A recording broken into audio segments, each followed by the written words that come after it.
everybody, and welcome back to another episode of We Watch Shudder. My name is Michelle. I should have finished my cough drop before we started recording, and who's here with me? It's JD. I was wondering what was happening there. I was like, Michelle, are you perhaps a little drunk? No. Before we stopped to record, you're slurring a little bit. No, I didn't think about it. No, I did not think about it, and then I muted myself to crunch as much of it as I could. And it's even dumber because we always say, like, who's going to start the episode? And I should have said you, so that I had a little bit more time to crunch my cough drop. But I don't get me wrong, I've been in that situation and had to crunch a cough drop on more than one occasion. But, man, I do not enjoy having to crunch a cough drop because it gets real strong, real intense. Yeah, like camping. Yeah. Okay. I'm not. Intense. Oh, Jesus. Yeah, intense. I've been dealing with a respiratory infection for 2 goddamn weeks. Well, why? Well, tell your lungs to get their shit together. I would love that if they would listen to me, because I very hoarsely tried to say, get your shit together, and they don't. And they're like, haha, we control everything about your life, and you're just going to sleep 12 hours every day, even though you're a massive workaholic with an incredibly busy schedule of both professional and casual, fun, hang out with friends things, but you're going to cancel all those plans for 2 weeks and sleep instead. And also, in case that wasn't bad enough, how about some insane dreams when you are sleeping, so you wake up even more exhausted because, oh God, it's that dream where you're in a shopping mall and you've lost your cat again and you can't find her among the tons of people and you just know that she's very sad without you. That dream's back. Why was your cat at the mall? There's a lot of different reasons. One of them is a cat beauty contest. That is my favorite version of that dream because there are sadder versions where there's an apocalypse, like there's a zombie thing going on, or this is where we've all been directed because of gigantic flood coming. And of course, it's just the one cat, not my other 3 cats, my dog, my husband. It's always Pudge, my oldest cat. I think she represents some vulnerabilities in my life. So when she gets lost, it's like the vulnerable part of me is lost in a shopping mall and getting harassed by teenagers. Fucking kids. No, what I love about that is that you actually do have multiple reasons for why the cat might be there. When I asked why is your cat at the mall in the first place, I fully expected the answer to simply be, because it's a fucking dream, JD. I am very in touch with my dream self. I sleep a lot. Or I don't sleep a lot, but when I do, I sleep very intensely because I have sleeping disorders, and I'm big into dream interpretation. So. All right. Which, now that I think about 13 years ago, you and I were driving to a casino stand-up comedy show that I was not performing on. I was just with you and our friend Jan Severson. And on the way down there, Jan was talking about their dreams, and I was like, oh, I'm into dream interpretation. Let's talk about that a little bit. And you, from the backseat, very high, shouted something like, yeah, except that's all fucking made up. And it got real quiet in the car. It sounds like the kind of thing that I would have said at that time in my life. Yeah. And exactly how I would have said it, too. Yep. Jan and I just gave each other a side eye of like, we'll talk about this later. Why are you so mad about it? But about 13 years ago, yeah, you would have been really angry about dream interpretation. I was angry about everything 13 years ago.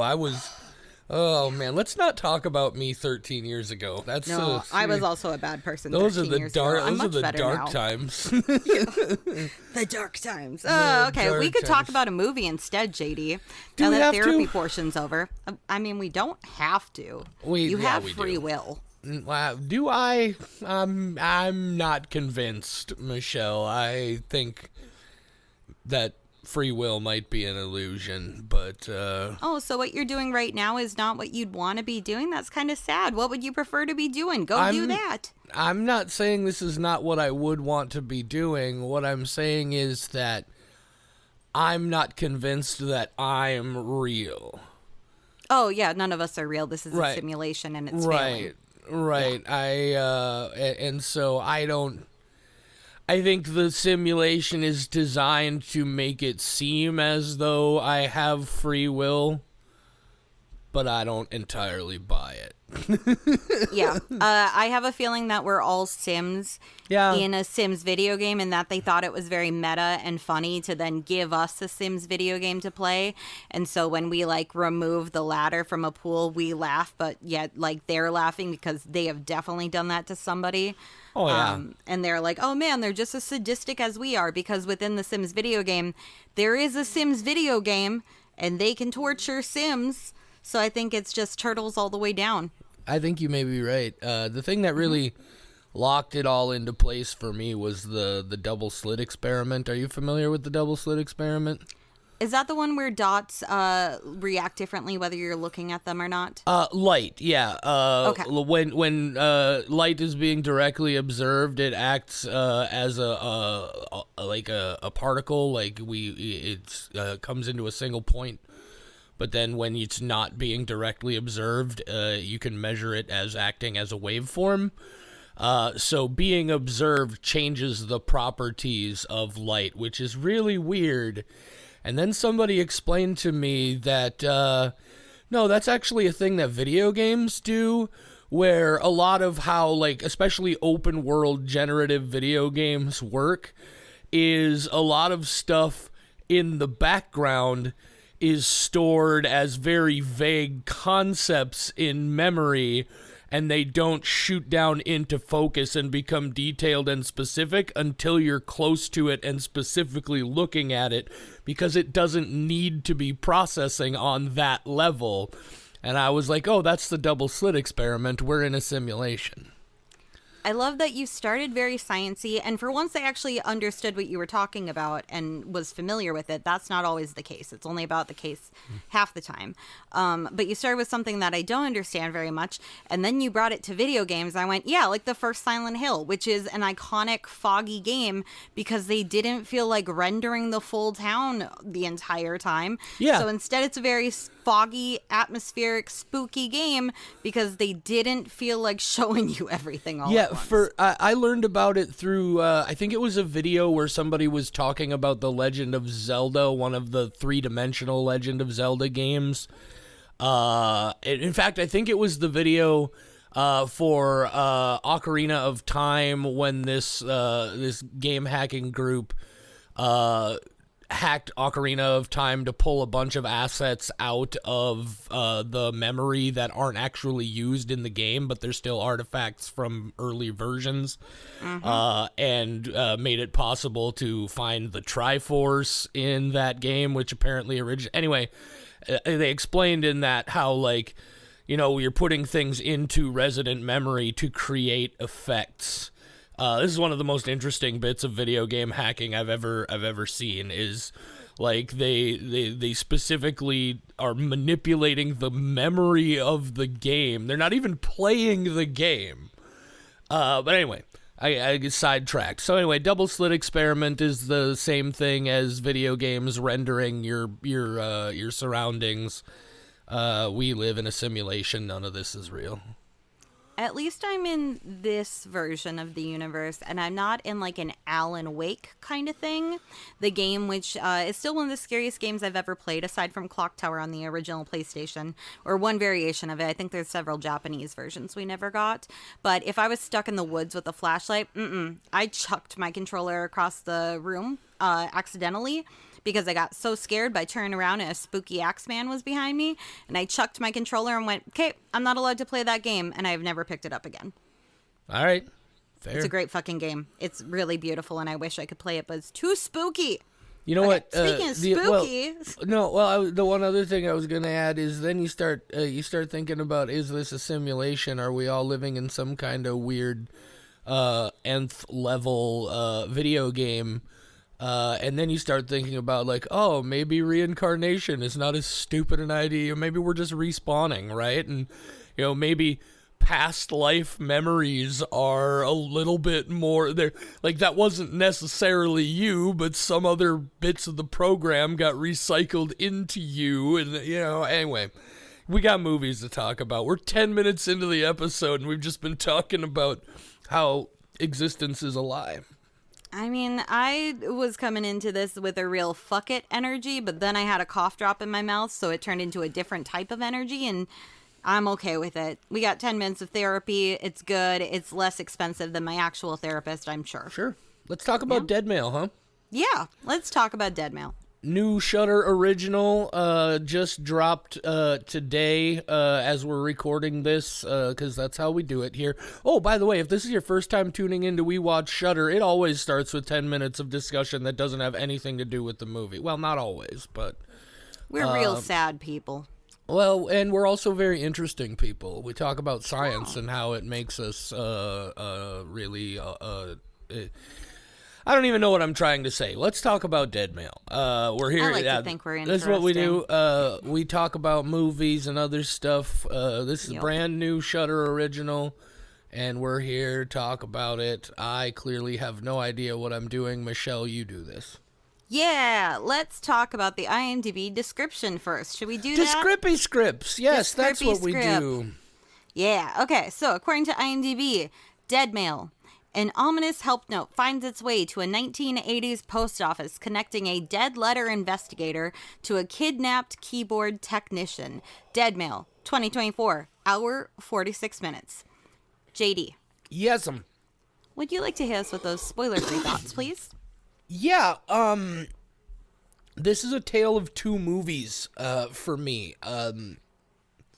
Almost three. The first 20 minutes or so of this movie really hooked me. Like, really brought me in. The premise that was being established, I really was caught up. The character of Jasper, I thought was really interesting and immediately likable, and I became attached very quickly. And then it becomes almost a completely different movie for the next hour. Which, first of all, was way longer than that middle section I feel needed to be. And I became very detached. That middle section just did not work for me. And then the last 20 minutes is, again, more interesting to me. Not as interesting as the first 20, but definitely more interesting in the middle. And basically, yeah, that bookend story that wraps around the middle story, I really enjoyed. The middle story I did not. It's a very well-made movie. The performances in it are really great. I really enjoyed a lot of things about it. But because that middle section disconnected me and because it was so long, I'm going right down the middle on this one, 2.5 skulls. Okay, 2.5 skulls from JD. Michelle, what are your spoiler-free thoughts on Dead Mail? Oh, I'm so glad you asked. I was just waiting for a chance to talk. That's all I do here. Oh, wait, no, that's more you. Where you're just waiting for a chance to talk. Well, I'm going to go bury my fucking head in the sand now. That's like exactly what you said on an episode 2 episodes ago, was that you were not paying attention. You were just waiting for a chance to talk and respond. Well, the irony, of course, being that I just interrupted you to tell you that I feel shame about being called out for interrupting you. Oh, I could give you a list of things you could call me out for, like the fact that I've just been so tired and I'm not doing any chores. Okay, my rating of Dead Mail. I don't like when we agree. Because I think it's way more boring. And I thought with the beginning of your review that we were going to be completely aligned.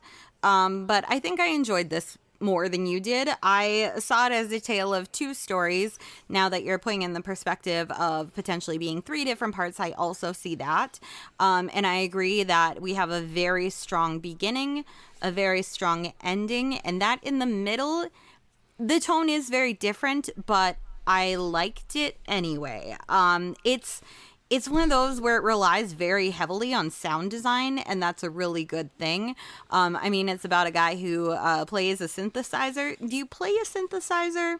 Yeah. Do you play it? Okay. And I think that's one of the creepiest sounds in the world. Just any sound a synthesizer makes, like that sets the stage of like, woo, this is ooky spooky. I thought the characters were really interesting. I thought that it was really well made when it's trying to be this homage to the 1980s. Lots of interesting camera angles that felt authentic, but still unique and not just like played out. Like they really thought about like how they wanted to frame these shots. I really enjoyed it to a level that I did not expect. So score wise, just because I haven't given this one in a while, let's go for a 3.75. Just right in between a good, pretty good movie, you know, because I care way too much about the score and in relation to other things. Is this better than The Rule of Jenny Penn for me? Probably not. Am I going to stress about the fact that I gave The Rule of Jenny Penn a 4 and this movie only a 3.75? Probably, but I've given a lot of 4s this year, and fuck it. I don't want to give it a 4.25, and it's a 3.75, okay? Okay. So 3.75 skulls from Michelle, 2.5 skulls from JD. If my math is correct, that's a 3.125 skull average. That is correct. 3.125 human skulls. 3 1/8 human skulls. That's like 3 skulls and like half a mandible.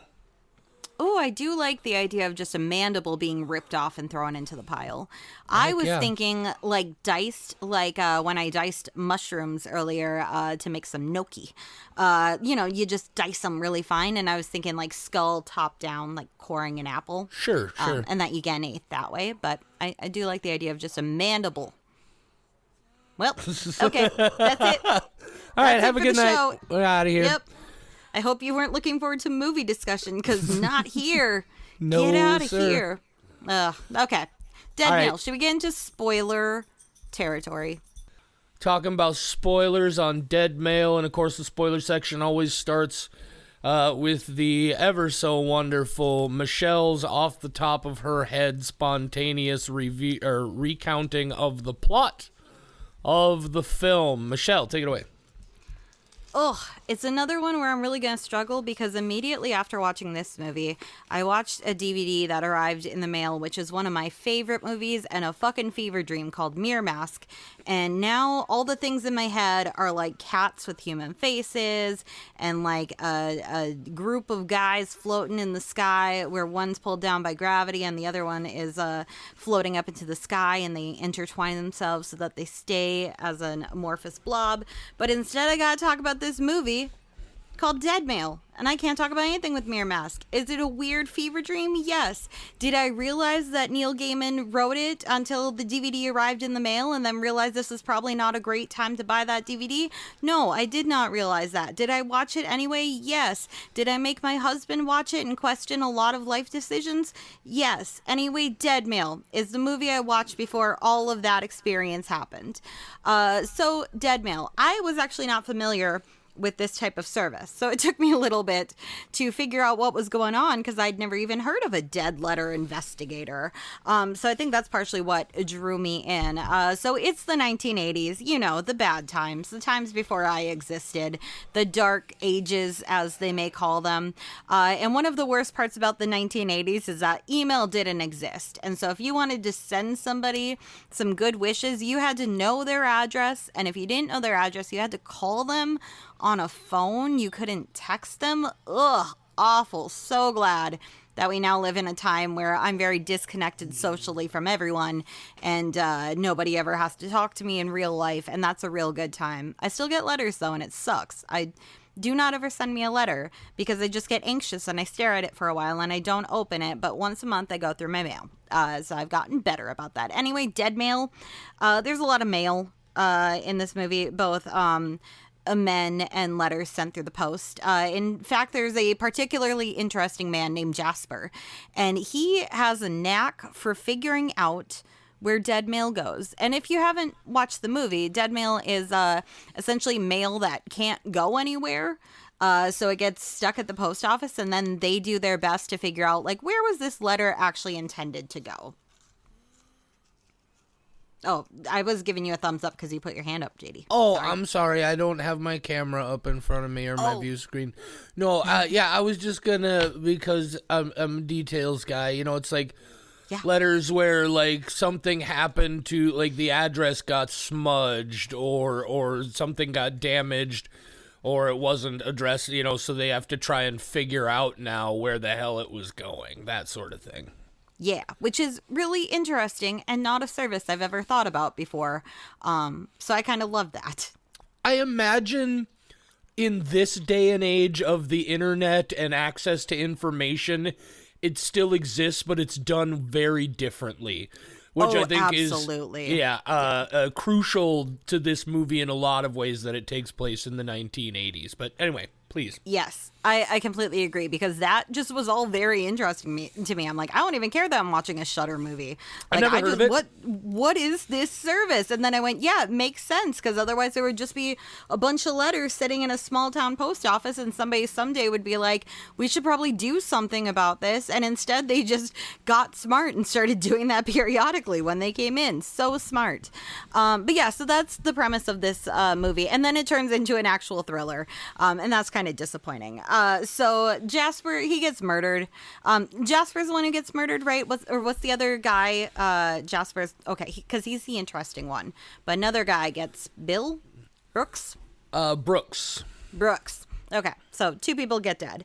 But then we flash back to a time earlier because movies let you do that. You can time travel. Also because this is a simulation and we can go and replay an old save file. We're able to watch it that way. Anyway, none of this is real. All of it is made up and nothing matters. So Trent is a guy who meets this other guy whose name I have also just forgotten. But he is the synthesizer keyboard technician. His name is Josh. Thank you. I knew Jasper, and then I knew it was another J name. So Trent meets Josh, and he's like, hey, Josh, you're a synthesizer magician, and I love this, and I think that we should work together. And then Josh is like, whoa, that sounds great. And Trent's like, I will fund your project and also give you food. And Josh was like, I love sweet treats. I'm very food motivated, just like a dog. And I would love it if you fed me teriyaki in exchange for my work. Because, yeah, obviously, it sounds like a great situation.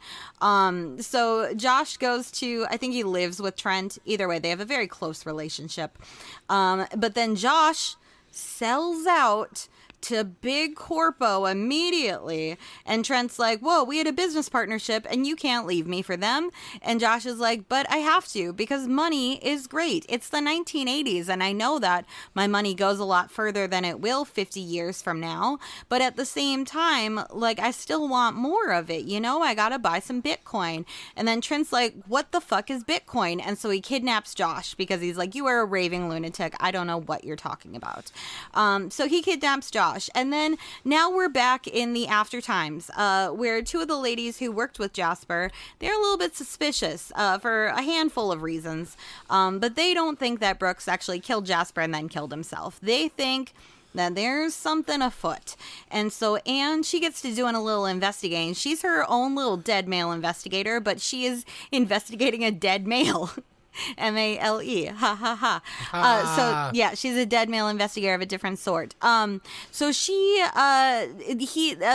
Jasper had been working on tracking down this letter from somebody who said that they'd been kidnapped, and he was trying to actually get to the bottom of this. So Anne takes up where he left off, and she winds up at Trent's house. By this point, Trent has handcuffed Josh in his bathroom, which is not a great place to be handcuffed.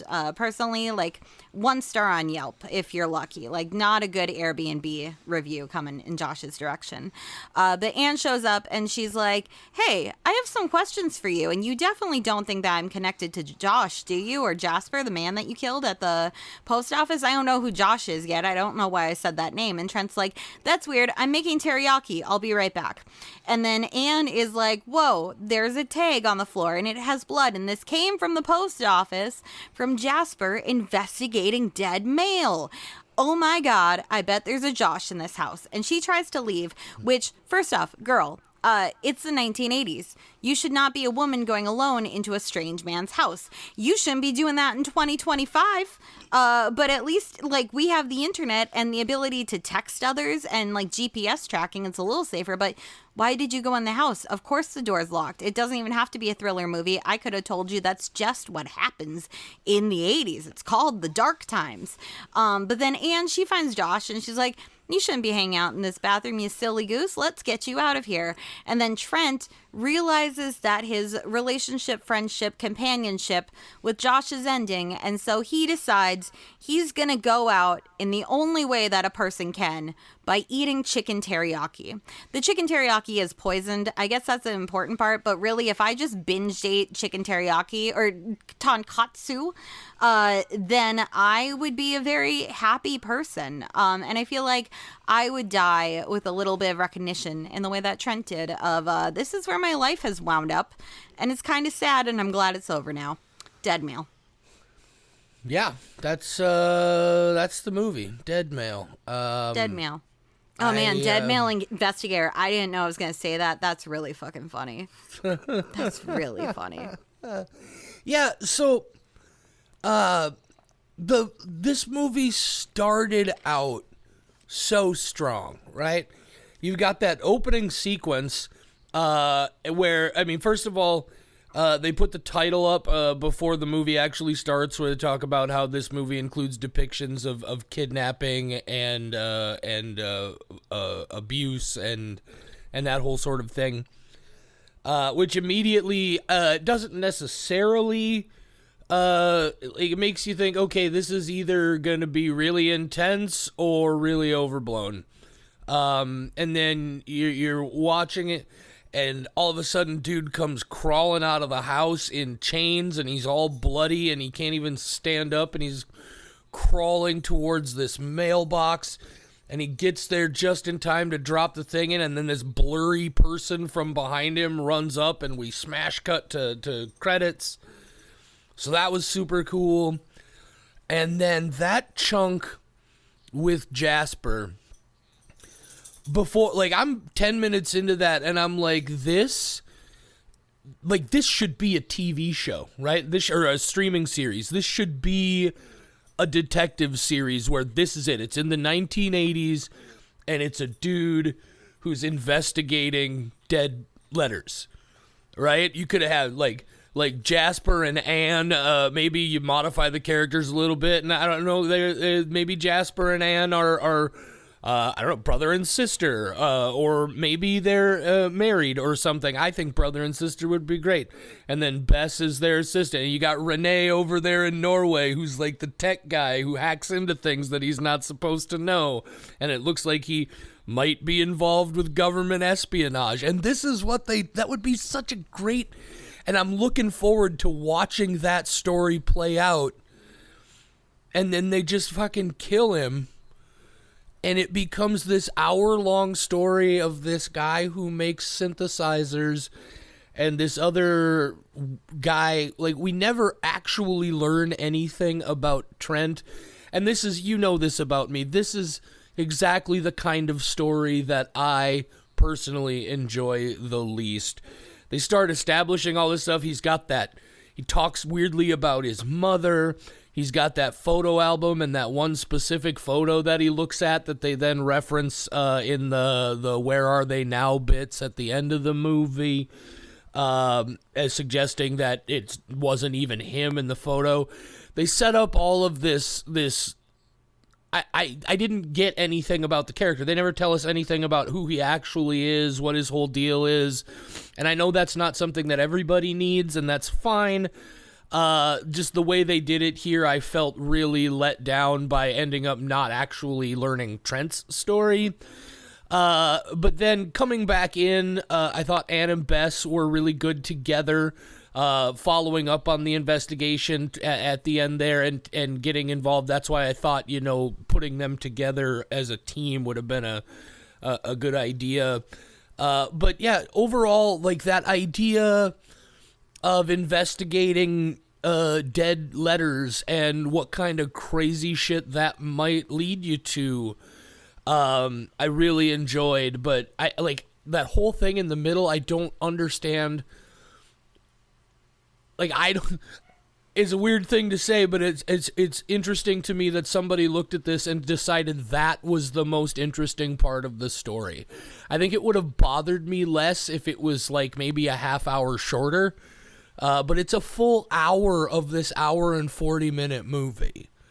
And it became too long in the tooth for me, and I didn't enjoy also the big finish where a dude just is like, you know what, never mind, and then he just goes and kills himself, I thought was very unsatisfying in a lot of ways. That's my overall take on the movie. He turned that tonkatsu into tonkatsuicide. That sounds delicious. That's a great way to go. Tonkatsuicide is... I don't know a really good death metal band. I don't know if it's the worst thing or the best thing I've ever heard. Love that. Love that. Similar to how you are of two completely different opinions of this movie, and that is the first hour or the first half hour needed to be a miniseries, and the last hour needed to be a half hour shorter. Well, no, the first 20 and the last 20, like that whole concept of investigating these things. It's just very funny that you're like, I could watch 8 episodes of this and way less of this other part. Right, yeah. You're not wrong. It's just very funny. I was just, that whole idea, like, I was sold on that concept. I was like, oh, shit, what a clever idea. And for me personally, that was the far more interesting part of this. Your turn. Jasper was the most interesting character. The employees treat him like a celebrity in there and like, oh my God, there he goes. Like, he's this incredible guy who can track down addresses that can't be disseminated on envelopes. And like, I love when a person is a niche genius on a thing that like most people wouldn't care about, but to these fellow mailroom employees, he's a god. Like, I love that.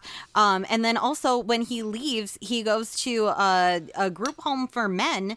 So like, what's his backstory? Why is he there? He's also like very quiet but kind. Like he greets Trent before he knows who Trent is and doesn't know that Trent's about to be a murderer, or has been a murderer and is about to add him to the list. But he like greets him as like, you should bunk up with me because you're new, and we'll talk about spleens and different forms of glue that we both like, and we'll really bond about weird shit. Bonding over glue. Bonding over glue. They're really gonna stick together. Okay, this is a pun heavy episode. I'm so sorry. No, I'm not. But yeah, so Jasper's the most interesting character. And then they kill him off, and they give us 2 characters that I actually still like. Josh and Trent. I didn't mind not getting a lot of backstory from Trent because he's just such a weird dude. And I think if you have a weird enough personality, I don't care how you wound up that way. If you're overly obsessed with a synthesizer technician you just met and you're locking that guy in your basement, I don't really care too much about your backstory. You're strange. I know that you had a friend in college you were a little too close to. Oh, no, yes. But that's the thing, right? Because, like, did you watch all the way to the end of the credits, Michelle? You know I never do. Michelle, throughout the credits, they put up, you know how sometimes a movie at the end, it'll throw up one of the characters' picture and it'll tell you, like, in text what they did after the end of the movie? Yeah. They have those in this for a bunch of the characters. The last one they do is for Trent. And it makes it very clear that he never attended that university. They have no record of a Trent whatever his last name was having ever been there. I love that. And maybe they should put that in the actual movie. That picture is not even him. I love that. Right. So, yeah, they've got one for Anne and for Bess and Jasper. Anne and Bess, very close second. But, like, that whole group... Jasper and Anne and Bess and Renee, the guy in Norway, like, God, give me that group working on these mysteries. So great it would have been. I'm sorry, you are still talking about the movie. Oh, no, that's okay. I love Anne because she's one of the few people who can pull off a purple lipstick. Oh, she's so jealous. Pardon me for a moment. She is so pretty. Oh, yeah, my God. I was, just kind of like... But that Sigh. purple lipstick. Yeah, it was so many dope. people cannot pull that off, self included. And when I went purple lipstick in the 80s, fuck it. You're a trendsetter. I love it. Because it's not just purple, it's like a bright purple, right? Like almost like That's a black bold light color. purple. Yeah. Yeah. I love that. That was my favorite thing about her character, was learning that she looks good in purple lipstick. I mean, there are a lot of other good qualities, but God, I don't know anybody who can pull off purple lipstick. Oh, she's got that incredible just I love big heads of curly hair. Sorry. Big heads is just like very funny of its like you're just like, I love big heads. That's my thing. I said big can't heads fit in of a curly standard hair. hat. I know. But like, girl, you can't fit in a beanie. That's my type. You need to special order baseball caps. That's what I'm into. Wow. Okay, That's so not what I said at all. I love the idea of that though. Like, I like somebody who is like, they have problems because their head is too big. Like, they have to turn sideways to get through doors. Like, and you're like, yeah, that's what I'm into. Like, hey, Arnold. Yes, like football head. Yes, that's exact. See, I'm not crazy. This is a good concept. I was super into the kid who voiced Arnold because he was my age. Now I'm not because I'm an adult. But when I was a teenager, during the Hey Arnold movie, when that was coming out, Disney ran a lot of promo images with all the voice cast from Hey Arnold. That kid was fine. That was a fine boy. I don't remember what he looks like now, so I can't be held accountable for how I felt about him then. I just know I thought he was very cute. Okay, this movie, Dead Male. I didn't even mention Renee in my recap, and Renee is also so fucking interesting. I completely forgot what he was there for because it had been so long since I saw him at the beginning of the movie, and then I was like, oh, this is the guy that Jasper was talking to. Duh. Like, I had to click it back into place because we'd just been in synthesizer land for a long time, and I completely forgot other people existed. But he's so interesting of just like how he gets this information because it's a time when the internet is not easily accessible. But he's got that good internet, you know, the green text on a black screen, and everything's very like, you have to type it in a very specific way to get your commands to go through. Again, the dark ages, but very fun to look back on fondly. Again, in those things, those panels at the end of the movie throughout the credits, it seems to me, and I'm not 100% sure, but they give this name of this group or agency or whatever, and it seems like they're maybe suggesting that he works for some kind of government agency in Norway, and perhaps that's what, like, Jasper knows he can't, like, dig around in this stuff through any kind of nearby sources, but somehow he knows this guy in Norway who can get into these systems for him. That whole part of the story was so great. My fan theory is that Jasper had a lot of pen pals because he works for a post office, and he finds all these like trinkets, and those people become very grateful to him. And at some point, Renee was somebody he found a trinket for, and so he became friends with somebody in Norway. Remind me, please, Michelle. I'm glad you mentioned that. I have a question about trinkets that I want to pose to you, but I imagine you have other things you want to discuss. No, I just am developing this buddy fan fiction in my head about how Renee and Jasper became very good friends because Renee was trying to mail a box of cookies to a girl he met on vacation who lived in Los Angeles, and it somehow got lost and wound up in Podunk, Illinois, or wherever they are in the Midwest. That's such a Midwest area. I know my people. And so then Jasper was like, there's probably a town of that name. Have you seen Illinois? That's a place that has a podunk. But wherever they wound up, then Renee was so grateful that he's like, hey, do you want my government espionage tactics to help make your job easier for other people who are also trying to send cookies to their loved ones? And Jasper was like, yeah, that sounds really great. And so he just has a pen pal. Trinkets. Trinkets. This is part of the kind of thing that, again, as you mentioned, sometimes somebody is just weird enough that that's all you need to know. They're just fucking weird. That works for some people. But these are the kind of things that I was like, yeah, but fucking why? Why is he obsessed with Neapolitan ice cream? Because it's delicious. Well, yeah, but like he keeps it in a secure freezer in a weird room in his basement that you have.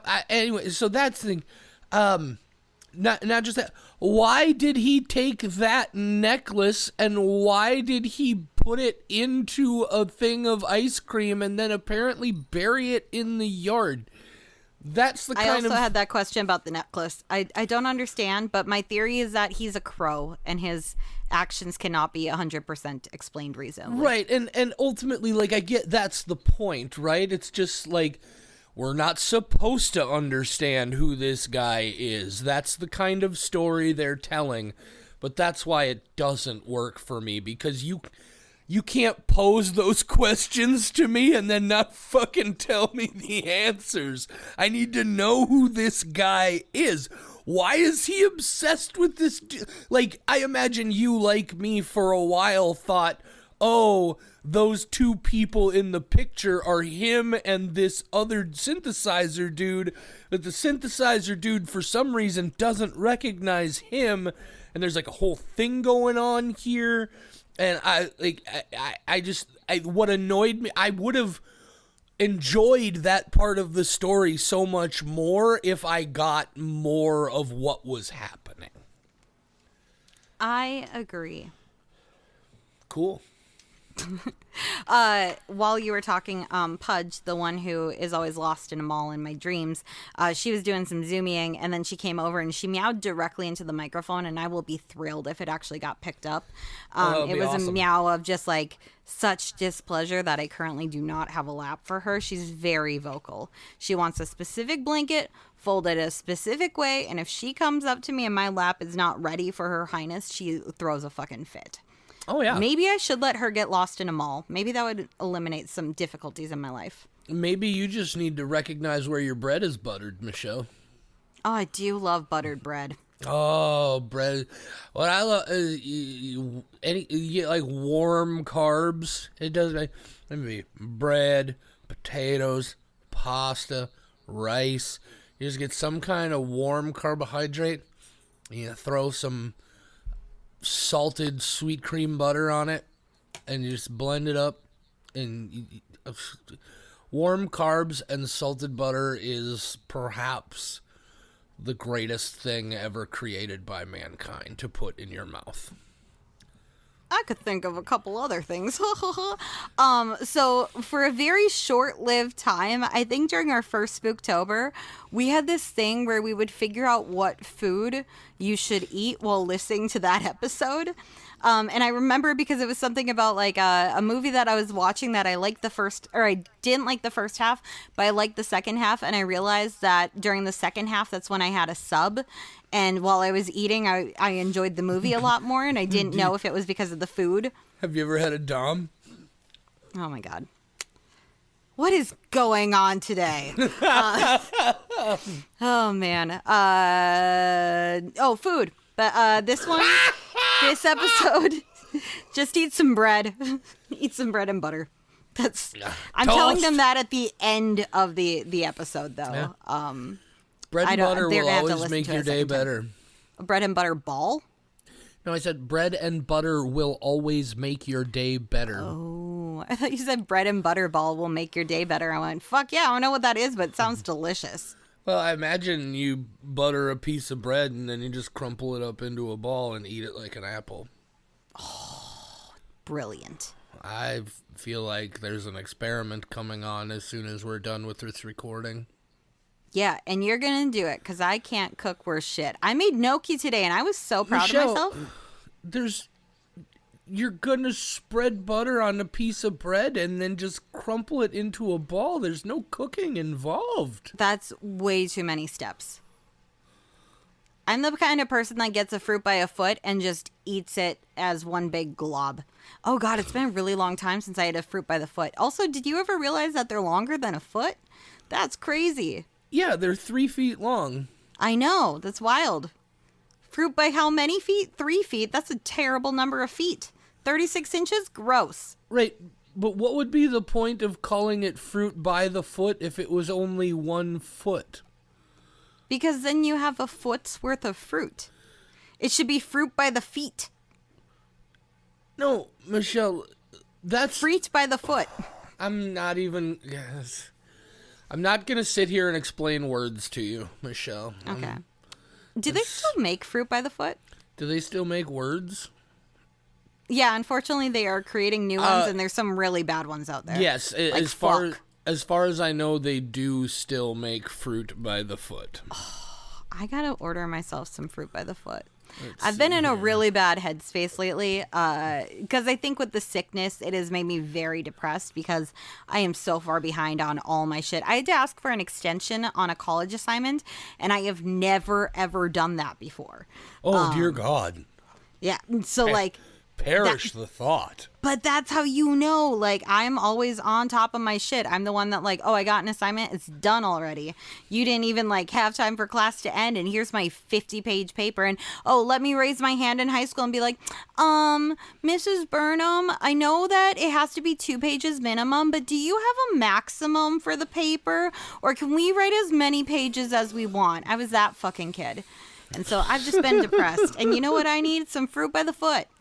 Give me that happiness by the meter. Yeah, Fruit by the Foot does still exist. It is made by the same people who also make standard fruit roll-ups and Gushers. Fruit roll-ups. Oh, Gushers. I still get Gushers. Yeah. Gushers are in my little theater downstairs. That's my little movie treat. Ooh, you like the Gushers, do you? I love when they gush. I was just going to say, you like when you get a little pop in your mouth? Oh, I hate that. I do not like that description. Ooh, oh no. I think you've ruined Gushers for me. Wait, that's the first time you've... Yeah. I think I'm going to have to switch by Fruit by the Foot, Depression by the Mile. Depression by the Mile. Ecstasy by the Yard. In the yard? In the yard. Yep. I mean, depending on how good your garden is, maybe. I'm going to Baker's tomorrow. I'm going to buy some landscaping shit, including I'm buying a lilac bush, and I'm so fucking excited. And this is how you know I'm middle-aged, because I am buying a lilac bush. You're going to Vegas to buy a lilac Baker's. bush? Oh, Baker's. What's Baker's? Oh, Baker's Garden and Gifts. It's our local nursery where you can pick up trees and flowers and lawn ornaments, and it's one of the most magical places I've ever been in my life. It's like a store and they sell plants there. Yes. And that's the most magical place you've ever been in your life. I grew up in a family-owned flower shop, and when I walked in there, I got so much nostalgia. It smelled like my grandma's flower shop, and it was the happiest I've ever been. Probably not, but I was pretty happy about it. And I'm going again tomorrow, and I'm buying a fucking lilac bush. Well, I'm glad for you that you're so thrilled about your fucking lilac bush. Thank you. I'm also going to buy at least one weird lawn ornament, because I do every year. As long as the high school kids stop stealing them. They stole 2 of my lawn ornaments, one of which was a ceramic toadstool, and I should have known that those kids were gonna come and take that one. Those kids can't resist the call of a shroom. Right. Well, I mean, can you? Yes. Well, I guess not, because I did buy it and bring it home with me, so I guess the call of that shroom was a little too appealing. But they did not take my ceramic turtle. Yeah.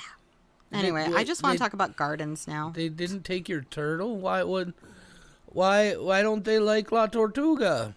I don't know, but I'm happy they didn't. Also, for I almost said our wedding with my husband. He was there too.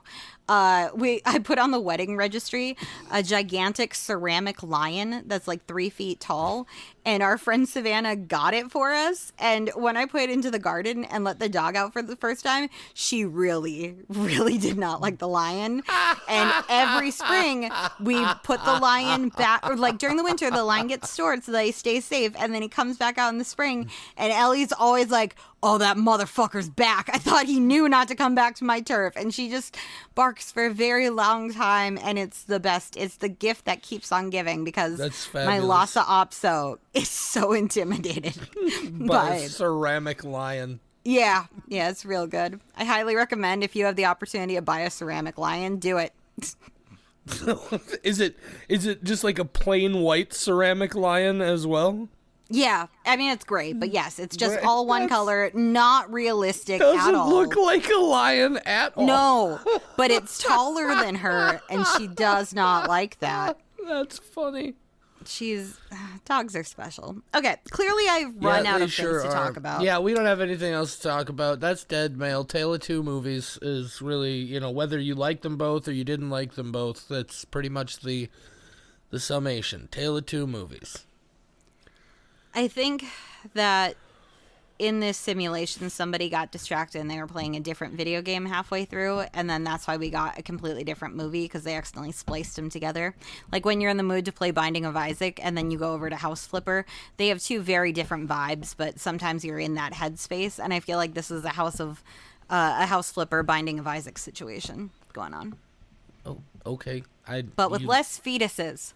You lost me there entirely, but I'll take your word for it. Something interesting about Dead Mail I did want to mention is it currently has a 93% fresh rating on Rotten Tomatoes. There are 27 reviews listed. 25 of 27 of them are positive reviews. So clearly I am in the minority on this one, and Michelle leans a little bit more towards the majority. People, as a general rule, seem to be really liking this movie, so. Yeah, they did, and those people are right, because that's the opinion I have, and I only agree with people who have the same opinion as me. Well, that's the way to live, right? I know. God, absolutely. I just wish I agreed with everybody all the time. My life would be so much easier. I don't want any dissonance. I understand the hesitation when you say things like that, but the reason why I feel like it's okay to only be interested in interacting with people who agree with me is because I'm fucking right about everything. Fair. I think I am wrong a lot. So my opinion is generally the wrong one. And if somebody has any difference of opinion, I have to hear them out, because I'm like, yeah, I am a fucking idiot. Explain your side to me. Oh, no, never mind. You're a bigger fucking idiot. I didn't expect that. Never mind. I will go on believing what I already thought.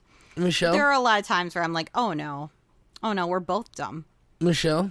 Yeah. You know I was joking, right? That you're always right? Yeah. You've said that like 5 times on this show, so I just expect that that's what you actually feel. No, At least to a little bit. Oh, it's a persona I project. I mean, for International Women's Day or whatever that day is, and you were like, women are great. Here's a Facebook status telling you that women are great. And I was like, hey, very recently on an episode, a quote that you dropped on me was, I wasn't anxious to interrupt you because you're a woman, but it's because you were wrong. Or whatever that quote was exactly. No, so like... The quote is, I don't think you're wrong because you're a woman. I think you're wrong because you're not me. See? Look, I know it's problematic. At least I know it's problematic, right? I'm working on it. Kinda. Oh, you don't have to work on it. Just be a problem. I'm still on a fucking wait list to talk to a goddamn therapist, but I guess we'll get that. I am going in about a week to have my first meeting with the doctor, who, as long as my state-sponsored insurance will cover it, is going to help me figure out what flavor of fucking neurospicy I am. So, ooh, delicious. That'll be pretty cool. Yeah. I was trying to think of literally any pun but then I just started thinking about spices, and now I'm hungry again. It does that now suddenly be like, oh, I'm about to go have some evaluations by a professional to determine whether or not I'm part of an epidemic of autism. And I'll be the kind of person who can never go on dates and will never have a job and will never pay taxes, blah, blah, blah, blah. Here's the thing about that whole RFK Jr. shit. If you are on the spectrum and you're listening, it's all about how you look. It's all about perception, right? It's all about perspective. You just got to look at it from the right angle. And I think people are missing the boat here. I'm pretty sure government officials just told people on the spectrum nationwide that they don't have to pay taxes anymore. Ooh, So I have a lot of friends who are going to be excited about that. And they don't have to work. They don't have to date. Oh, right. Thank God. Go to your HR department tomorrow or on Monday. Request to modify your W-4 withholding. Set everything to minimal withholding. Set yourself as exempt, because here's the thing. Even if you don't technically qualify as exempt, it's all supposed to come out in the wash when you file, and then you just don't file, because fuck them. I am all about this movement. Yeah. They're pulling all of these staffers and things and budget out of the IRS anyway. Frankly, it's not even just like a spectrum thing. Like if Americans en masse just went in on Monday and all just changed their tax withholding, first of all, they'd never actually let it happen. They would never let it happen. Something would, alarms would go off all over the goddamn place.